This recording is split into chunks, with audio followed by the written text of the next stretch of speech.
I'm up here. Hi, I'm Dr. Paula Gardner, and yes, I am up in a tree. You want to know why? You'll find out later, but for now, let's start in the studio. Hi, my name's Dr. Paula Gardner, and today I'm going to share with you some of what I've learned about qualitative research interviewing. Interviewing is by far the most popular method used in qualitative research.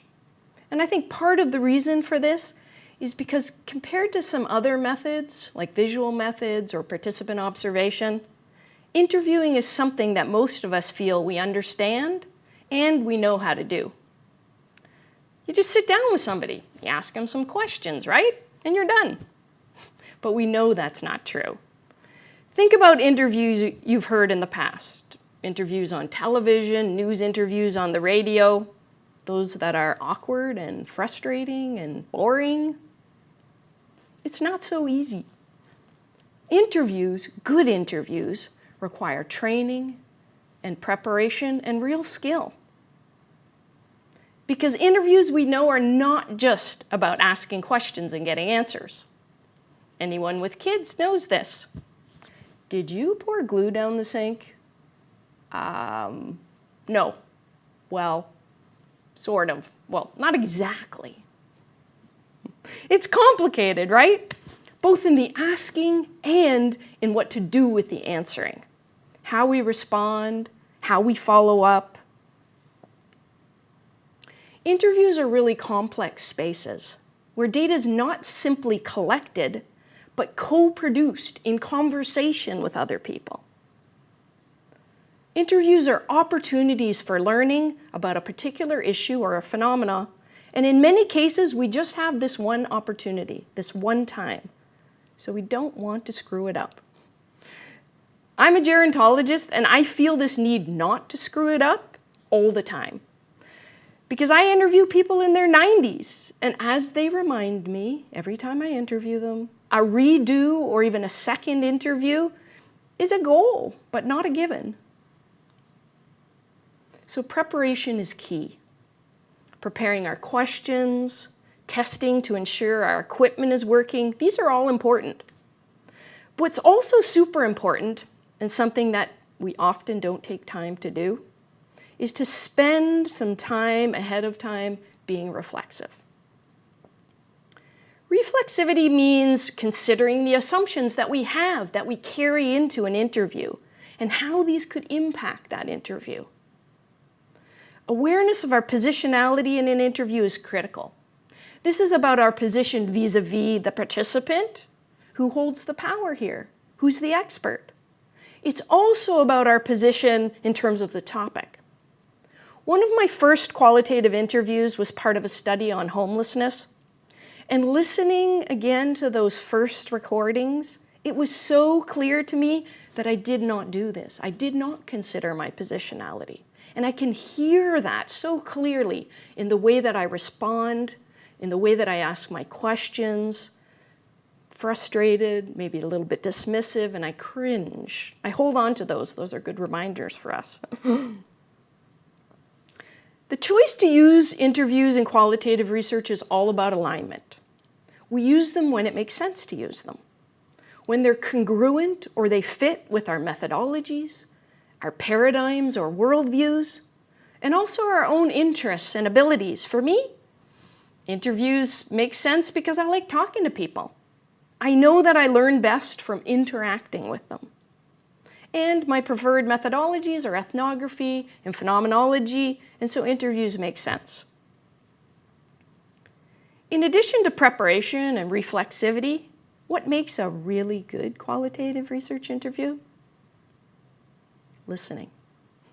It sounds so simple, doesn't it? Yet we're so bad at this. I heard recently that people today have less of an attention span than goldfish. It's true. Look it up.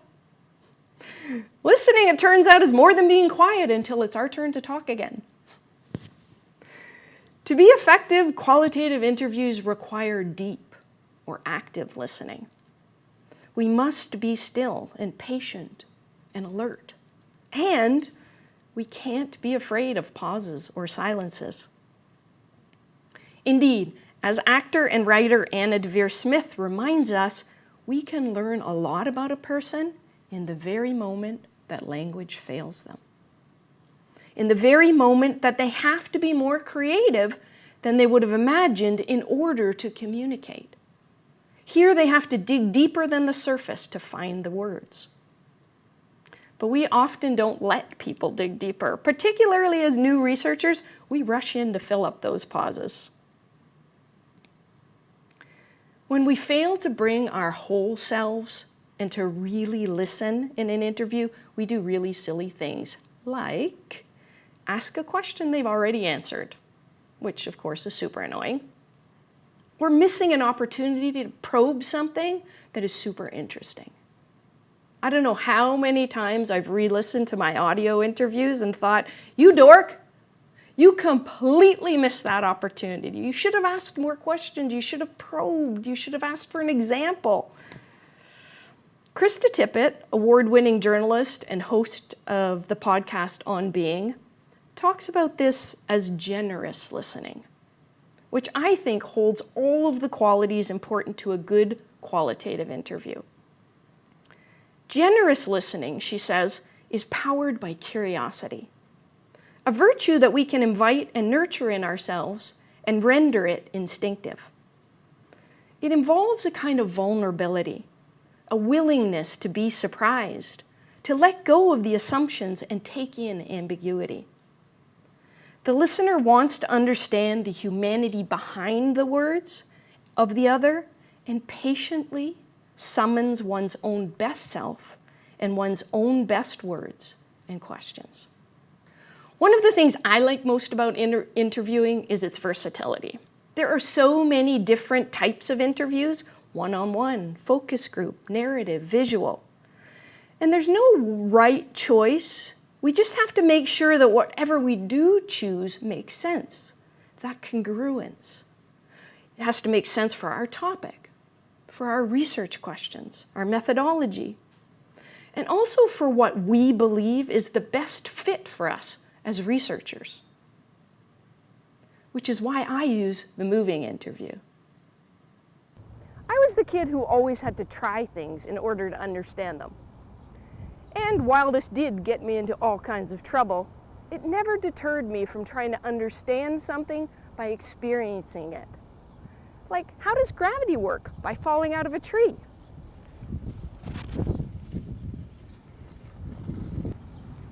Understanding and knowledge are embodied experiences, but they're also place-based.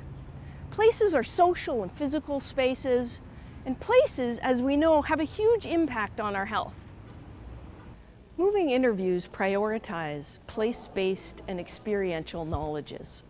They're located in a critical and social constructivist paradigm, and they're rooted in the foundations of ethnography and phenomenology. Moving interviews are a great way to look at health and place. Moving interviews combine traditional interviewing that often happens in a room somewhere and participant observation. Think of it like interviewing on the fly. It means that we can go into the natural environment, hospitals, for example. In a study that I'm involved in right now, we're looking at how does the design of hospitals impact patient health. And using the moving interview, we can interview our patients, we can observe them as they negotiate the environments, and we can ask them questions about why do they go in these spaces and not in others. It's a multi-sensory experience in hospitals, as we know. There's sounds and smells and sights and feel, and we use all of this data, and it gives us a unique insight.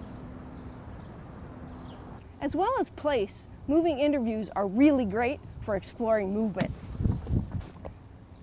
I'm a community-based researcher, interested in older adults and mobility.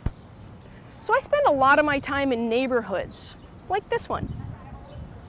And what I can do using the moving interview is I can understand people's experience in this place by asking them questions, listening to their answers, but also by observing them. how they negotiate a space. What are some of the trouble spots where they may not be able to get their scooter up, for example, a curb? I can also notice an incline or a decline in pavement and how we lose our breath and how that impacts our health and our experience of a place. And I can notice when we go into a park and how the sounds of children or birds singing makes people feel less lonely, or seems to. These are some of the gifts, I think, of qualitative research and of moving interviews in particular. I think there's three really important strengths to moving interviews. They engage participants as experts. They're experiential, so we use our bodies in our data collection and data production. And it provides us with an opportunity to collect multiple sensory and multiple forms of data. I think moving interviews give great insights, they're engaging, and they're really fun. I hope you use them. It's a gift and a privilege to have someone share with us their experience, their understanding, their story, so use it well. Prepare, lean in, listen with your whole self. Not that that means that out of control, wacky chaos won't ensue in your interview. For sure it will sometimes, but that just means that you're doing it right. The unknowing, the unpredictability is at the core of qualitative research. And in my experience, if we are present for it, this is often where the good stuff really happens.